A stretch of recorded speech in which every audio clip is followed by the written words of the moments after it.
1950 से 1951 में people's liberation army द्वारा तिब्बत पर आक्रमण के परिणामस्वरूप नेपाल के साथ चीनी संबंधों में महत्वपूर्ण परिवर्तन हुए। चीन ने नेपाली तीर्थयात्रियों के प्रवेश और तिब्बत के साथ संपर्क पर प्रतिबंध लगाने का आदेश दिया और नेपाल की कम्युनिस्ट पार्टी के लिए अपना समर्थन बढ़ा दिया, जो नेपाली राजशाही को जारी रखने का विरोध कर रही थी।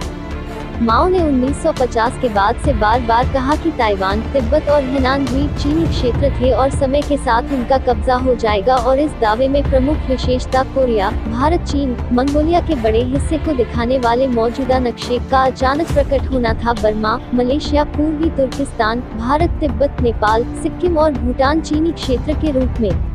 बाद में माओ ने सार्वजनिक रूप से कहा कि तिब्बत एक हाथ की हथेली है और इसकी 5 उंगलियां लद्दाख, सिक्किम, नेपाल, अवन में इस बयान से चिंतित नेपाल के राजा त्रिभुवन। अब चलते हैं दूसरी खबर पे। स्विस अधिकारी जिनेवा शहर के ऊपर हवाई क्षेत्र को अस्थायी रूप से प्रतिबंधित करेंगे और अगले सप्ताह रूसी राष्ट्रपति व्लादिमीर पुतिन और अमेरिकी राष्ट्रपति जो बाइडेन के शिखर सम्मेलन के लिए सुरक्षा उपायों को सुदृढ़ करने में मदद के लिए 1000 सैनिकों को क्षेत्र में तैनात करेंगे।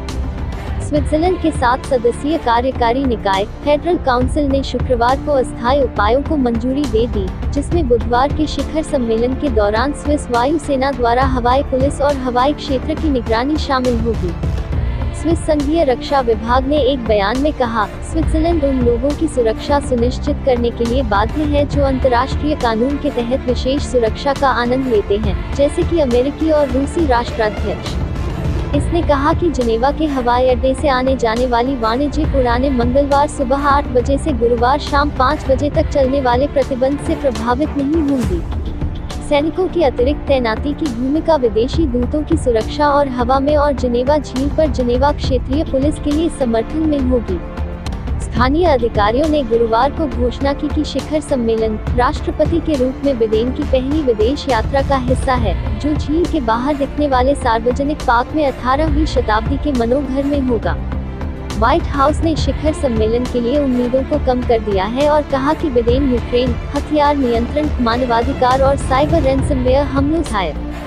अब आते हैं आज की आखिरी खबर पे।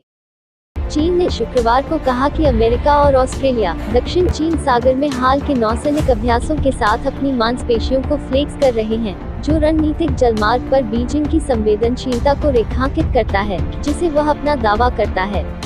अमेरिकी नौसेना के 7वें बेड़े ने कहा कि निर्देशित मिसाइल विध्वंसक USS कर्टिस विल्बर और रॉयल ऑस्ट्रेलियाई नौसेना के युद्धपोत HMAS बल्लारत ने दक्षिण चीन सागर में एक सप्ताह के संयुक्त अभियान का समापन किया।